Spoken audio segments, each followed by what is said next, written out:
Hello students, welcome back to my channel core physics. Students, last video में हमने देखा था कि दो चार्जेस के बीच में फोर्सेस कैसे एक्ट करते हैं और उनके लिए जो एक्सप्रेशन है वो कूलॉम्स लॉ से दिया जा सकता है। स्टूडेंट्स, इस वीडियो में हम डिस्कस करेंगे कि अगर हमारे पास में मल्टीपल चार्जेस है तो उनके बीच में फोर्स कैसे लगेगा। तो स्टूडेंट्स देखिए, मेरे पास में यहाँ पर एक सिस्टम ऑफ चार्जेस है जहाँ पर मुझे चार्ज Q1 जो कि मेरा यहाँ पर सिचुएटेड है उस पर अदर चार्जेस के थ्रू जो फोर्स लग रहा है वो मुझे निकालना है। अब स्टूडेंट्स, आपको यहाँ पर एक बात ध्यान में देने वाली है कि Q1 चार्ज पर Q2 के थ्रू जो फोर्स लगेगा उसको हम नाम दे रहे हैं F12 और वो जो फोर्स होगा वो अदर चार्जेस के फोर्सेस से टोटली इंडिपेंडेंट होगा। कहने का मतलब F12 पर F13 का कोई इफेक्ट नहीं पड़ेगा। अब हम चार्ज Q1 पर टोटल फोर्स कैसे निकालेंगे, तो हमको बेसिकली क्या करना है कि Q1 पर लगने वाले जितने भी फोर्सेस हैं उन सब का हमको वेक्टर सम करना है, लाइक सुपरपोजिशन ऑफ फोर्सेस। तो अब यहाँ पर देखिए कि ये Q1 जो हमारा चार्ज है इस पर लगने वाला जो टोटल फोर्स है, सपोज कीजिए वो F1 है, तो वो F1 जो होगा वो इनका सम होगा F12, F13, F14 and so on up to F1n। अब यहाँ पर हर एक फोर्स के लिए आप एक्सप्रेशन लिख दीजिए। तो जैसे F12 के लिए लिखूँ तो सबसे पहले 1/4πε0 Q1 Q2 upon R12 square and यहाँ पर ये यूनिट वेक्टर डिनोट करेगा F12 की डायरेक्शन जो कि होगी R12 कैप। ऐसे ही आप F13 का लिख देंगे, F14 का लिख देंगे एंड सो ऑन हम लिखेंगे F1n तक। अब यहाँ पर 4πε0 एंड Q1 कॉमन आ जाएगा। बाकी के जो चार्जेस हैं इनमें आप देखिए कि पहले यहाँ पर Q2 है, उसके बाद में यहाँ पर चेंज होकर Q3 है, उसके बाद में चेंज होकर Q4 आएगा एंड अप टू Qn आएगा। तो यहाँ पर ये वाली जो इंडेक्स है जहाँ पर मैं इंडिकेट कर रहा हूँ, ये इंडेक्स जो है लगातार चेंज हो रही है और जो 2 से स्टार्ट होकर के n तक जा रही है। ऐसे ही R के अंदर भी जो सेकेंड इंडेक्स है वो लगातार चेंज होके n तक जा रही है। तो हम इसको समेशन की फॉर्म में लिख देंगे और ये कुछ इस प्रकार से बनेगा F1 is equal to Q1 upon 4πε0 summation from 1 to n QI upon R1I square and R1I cap. जो डिजिट चेंज हो रहा है उसकी जगह मैंने I को रिप्लेस कर दिया। तो स्टूडेंट्स, ये जो फॉर्मूला रहेगा वो रहेगा हमारा forces due to multiple charges. किसी एक पर्टिकुलर चार्ज जो है हमारा Q1, इस पर चार्ज Q2, Q3, Q4 जितना फोर्स लगाएंगे उनको हमें सिंपली क्या करना है, वेक्टर सम करना है। ठीक है स्टूडेंट्स, तो ऐसे करके हम एक यहाँ पर इसका एप्लीकेशन के लिए एक एग्जांपल देखते हैं। यहाँ पर स्टूडेंट्स देखिए, मेरे पास में यहाँ पर एक इक्विलेटरल ट्रायंगल दिया हुआ है जिसके तीनों कॉर्नर्स पर चार्ज स्मॉल q सिचुएटेड है। इस ट्रायंगल की जो लेंथ है वो है L और मुझे इसके सेंट्रॉइड पर एक चार्ज सिचुएटेड है कैपिटल Q, इस पर मुझे फोर्स निकालना है। तो सबसे पहले हम क्या करेंगे कि कैपिटल Q पर तीनों चार्जेस के कारण जो फोर्स लग रहा है उनको डायरेक्शनली रिप्रेजेंट करेंगे। तो यहाँ पर देखिए A पॉइंट पर जो चार्ज है Q, उसके कारण जो फोर्स लग रहा है वो कैपिटल Q चार्ज को रिपेल करेगा क्योंकि दोनों का नेचर पॉजिटिव है। तो ये नीचे की तरफ आएगा, तो F1 की वैल्यू नीचे की तरफ आ जाएगी यहाँ पे। सिमिलरली B पर जो चार्ज बैठा है Q वो रिपेल करेगा और यहाँ पे F2 की वैल्यू जो है इस तरफ आएगी along line BO and similarly for CO एक फोर्स एक्ट करेगा F3। अब चलिए हम इसका मैग्नीट्यूड लिखते हैं। तो सबसे पहले हम F1 का मैग्नीट्यूड लिखते हैं।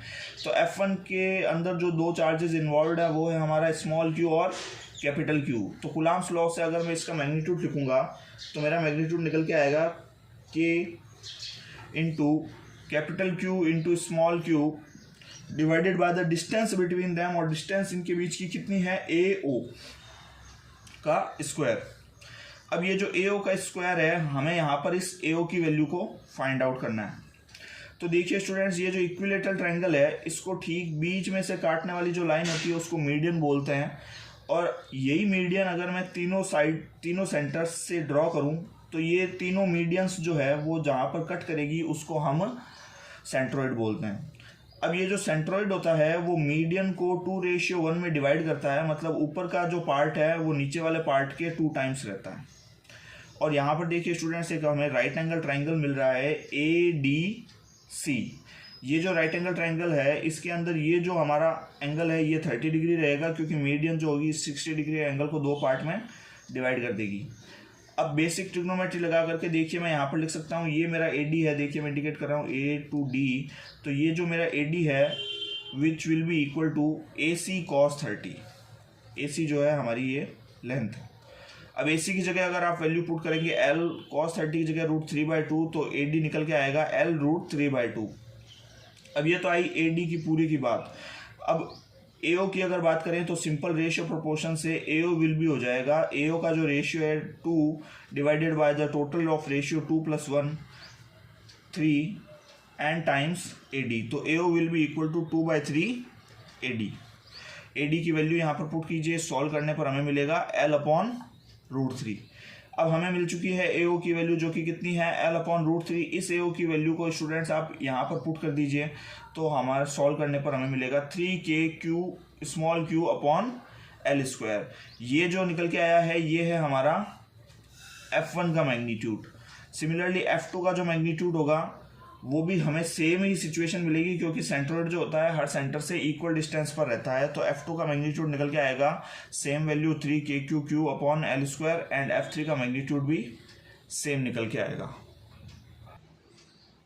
अब जैसा कि मैंने F1, F2 और F3 का मैग्नीट्यूड निकाल लिया है और मैंने ये फाइंड आउट किया है कि तीनों का जो मैग्नीट्यूड है वो सेम है, लेकिन इन सबकी डायरेक्शन क्या है, अलग अलग है। तो अब हमें इन तीनों का रिजल्टेंट वेक्टर को निकालना होगा। तो जब हम इन तीनों का रिजल्टेंट वेक्टर निकालेंगे तो देखिए स्टूडेंट, जहाँ पर मुझे फोर्स निकालना है वहाँ पर मैं एक ओरिजिन कंसिडर कर लेता हूँ और मैं इनका एक वेक्टर डायग्राम बनाता हूँ जो कि यहाँ पर दिखाई दे रहा होगा।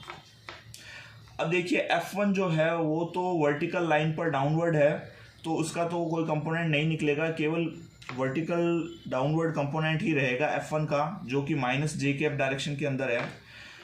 F2 जो होगा उसके दो कंपोनेंट बनेंगे, एक तो हॉरिजॉन्टल और एक वर्टिकल। तो F2 का हॉरिजॉन्टल कंपोनेंट आ जाएगा F2 cos 30 और F2 का वर्टिकल कंपोनेंट आ जाएगा F2 sin 30। सिमिलरली F3 के भी दो कंपोनेंट आ जाएंगे, F3 sin 30 and F3 cos 30। अब यहाँ पर स्टूडेंट देखिए कि ये जो हॉरिजॉन्टल कंपोनेंट है, हॉरिजॉन्टल लाइन जो हमारी एक्स एक्सिस है, इस पर दो कंपोनेंट सिचुएटेड है, एक है F2 cos 30, दूसरा है F3 cos 30। हमें पता है कि F3 और F2 का मैग्नीट्यूड सेम है और cos 30 यहाँ पर है, cos 30 यहाँ पर है, तो ये दोनों वेक्टर्स जो है अपोजिट डायरेक्शन में है और इक्वल मैग्नीट्यूड में है, इसलिए एक दूसरे कैंसिल आउट कर देंगे। तो इन दी एंड हमारे पास में केवल F2 और F3 का कंबाइन करेंगे तो केवल अपवर्ड वर्टिकल कंपोनेंट बचेगा, जिसको मैं यहाँ पे निकाल देता हूँ।